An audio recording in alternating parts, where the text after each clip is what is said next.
Batanes PD RRMO inalerto ang mga residente sa posibleng epekto ng bagyong Guring sa lalawigan. May ulat si Gab de Luna. Patuloy ang monitoring ng PDRRMO sa mga bayan sa Batanes dahil sa pabugso-bugsong ulan dulot ng bagyong Guring.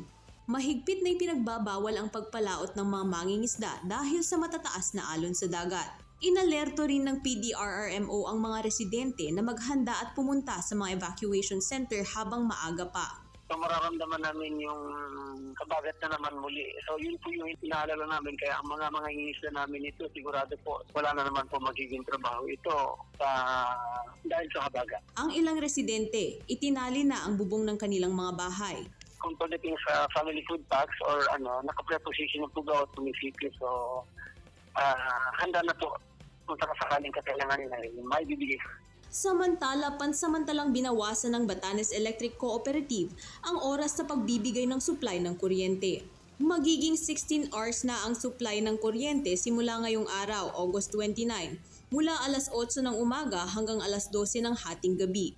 Ayon sa Batanelco, kulang ang supply ng diesel na gagamitin ng planta dahil hindi nakapaglayag ang barkong maghahatid sana ng karagdagang supply dahil sa banta ng bagyong Guring. Gab de Luna para sa Mornings with GMA Regional TV.